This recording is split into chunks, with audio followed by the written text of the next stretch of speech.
Nung nakita ko na tumatakbo talaga, ito na pinagawa ko sa kanya. Pero going back, gusto mo bang kumita ng 6.3 million naman? Hindi ko gusto mo bang kumita ng 6 na million? Yes.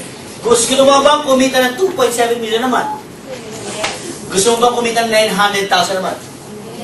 Ano mas gusto mo? 6.3, 2.7 o 900? 6.3. Tama, dahil ang Pilipino, dakilang gahaman.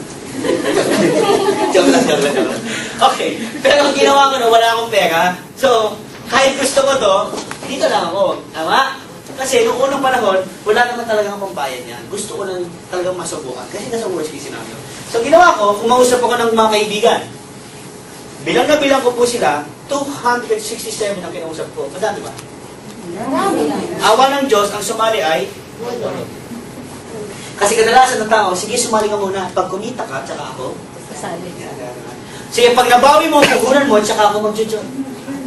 Pag ikaw ay kumikita ng kada linggo ng pera, tsaka ako maniniwala. Ang dami ko kinausap. After 2 years, yung 259 kong kaibigan na negative kung tawagin ko, lahat sila nagtatawagan, Pili, can I join? Pili, maganda pa na yung business mo. Ano mo sabi sa kanila? Never mind. Why? In less than 2 years, I am receiving 559,000 pesos, 848 pesos in just 1 week. Pwede na. Palagpagan mo naman ang 10,000. After 1 week, additional 482,000 pesos. After 7 days. Kasi po, every Friday, nakukuha natin yung cheque. Buti na lang, 3 yung package na binili ko, kaya 3 ang natatanggap kong cheque. Paano kung isa lang ang binili ko? Eh, di ito lang cheque ko. Paano kung 2 lang binili ko? Eh, di ito wala. Ito lang cheque ko. Malaki nawawala?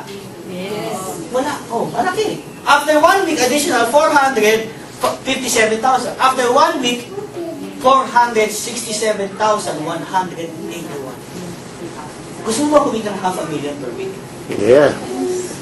Gusto mo ba kumita ng 500,000 per week? Yes. Alam mo dito, with my 11,964 investment, sa 8 kaibigan na kinausap ko lang, na yung 259 naniwala, I'm getting almost 2 million per month. Who wants to earn 2 million a month? Alam mo no Friday, kaya diba nung Friday, no? So Friday, Chumeke, alam mo nagulat ako, checking ko was 876,000 pesos. 1 week. Wow. 1 week. 1 week. Wala akong inuway. Wala akong sinera ng business. Alam mo nakakatuwa, in less than 2 years, kumita po yung investment ko na 25 million pesos. Pero in less than a few months, being a member, nakabili ko ng sarili ko sa sakyan. In less than a year. Pwede na. Sino dito ang naniniwala, bago matapos 2011, may bago ka sa sakyan? Yes. As kamay naman. Okay. After 3 months, additional BMW 5 Series. Sabi ng kapitbahay ko, Bibi, paano mo nangyari yan? Paano ginawa mo? Sabi ko, friend, alam mo, magkano bili ko sa kotse na yan? Sabi ko sa kanya, 3,988. Isa niniwala. Sabi ko, alam mo, friend, gusto mo ng kotse? Sabi niya, oo naman. Sabi ko, pumunta ka sa office namin sa Robinson's Galleria, 20th floor, magdala ka ng 4,000. Pagpalit mo kami nagbebenta ng sasakyan, 4,000 lang. Excited kinabukasan, di natulog. Sabi niya, 4,000 na, bumili ko Fortuner ba? Kami ba? Ano ginawa niya pag-upo niya hanggang pag-upo niya sa katapahan ng dangkan na isang kaibigan ko. Kasi alam niya talaga, may mabibili siyang kotse sa 4,000. Pag-upo niya sa seminar room, may isang speaker kami, nag-represent. Galit na galit sa akin. Sabi niya, Piri, text na ako, Piri, doko ka. Sabi mo sa akin, binagbebenta ng kotse 4,000. Yung binibenta dito, loan. Sabi ko sa kanya, bro, after ni percent yung loan, nagbenta ka ng kotse ng 4,000. So, nung after the presentation, ano sabi sa akin? Piwi, thank you ah. Hindi lang pala kotse ang mabibili ko sa 4,000. Pati palang bahay mabibili ko. Right now, he's part of Millionaires Club. He's already earning 100,000 pesos per week because of the 4,000 pesos na sinali. Ano nakakatawa sa akin? After 2 months, additional Porsche box. Ang nakakatawa pa dito, after 3 months, nabigyan kami ng sarili naming tahanan sa The Ford Global City. Walang pa kami.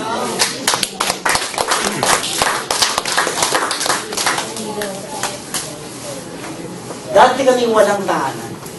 Meron tahanan naman, hindi naman palabi-labi na. Pero kami po yung nag-renta lang. Sino po nag-renta ng bahay? Nag-renta. Ang sarap ng feel kung may sakit ng tahanan, tama? Tama? With V-Mobile, in less than a year, 7 months o 8 months, with V-Mobile, sa halagang 3,988, nabigyan kami ng sarili namin tahanan ng family namin. Sulit po ba? Sulit. Ilan ang binenta ko? 8. Ang nakakatuwa pa dyan, kapatid, after 2 months, nabigyan ako additional Mercedes-Benz. Parang po naman. Kapatid, ito ang malupit ha. After 2 months, additional Chrysler 300C. Ito mas malupit, guys. After 1 month, additional Hummer H2. Gusto mo ba mag-rent ng sarili sa sakyan? Yes. Sa halagang 398. After 1 month, additional Range Rover. Ang sarap. Alam mo, ang sarap. Hindi ko ito pinagyayabang sa kapanin nyo dahil madaming kotse, madaming pero hindi. Ang sinasabi ko lang dito, sa simpleng negosyo natin, komplikado ang pwede mangyari sa'yo. Sa labas, komplikado ang kailangan gawin. Pero simple ang kita, tama? Dito, simple lang kailangan gawin. Pero komplikado ang kita. Bakit simple? Paano simple? Parang araw-araw birthday mo lang. Tama? Pag birthday mo, ang ginagawa mo? Naghahanda ka, tama? Pag naghahanda ka, nag-i-invite ka? Yes, then, friend, punta ka sa bahay namin, may kainan. Tama? Ano lagay mo lang? Everyday, mag-i-invite ka lang. Tama? Ang gawin mo bukas, paglabas mo ng bahay mo, kunin mo yung package. No? Kung talaga hirapan ka mag-invite na kaibigan, hawak mo yung package. Sa tapat ng bahay mo, hawak mo magkabilang kamay at ganun-ganun mo. Mapapansin ka ng tao. Ang ginagawa ng batang yun, sa ulo. Excuse me, yung hawak mo, may invite ka na? Yes, andali ka ha? Andali, kaya na sa mall ka. Yung package mo, iipit mo sa kiling-kiling mo. Pag nakilang kayo, hey friend, kamusta ka na? Yung package mo, palipat-lipat mo sa kiling-kiling mo. O, kamusta ka na? Yung asawa, kamusta? Ganun ba? Ano to ba? Kasi sabi ng kaibigan mo, hindi ako sa kiling-kiling mo. Ano ba yan? Ay, di, loading lang to. Payaman ako dito. Sa gagawin niya, magiging furious. Ikwento mo naman sa akin na. Simple. Simple. Simple ginagawa.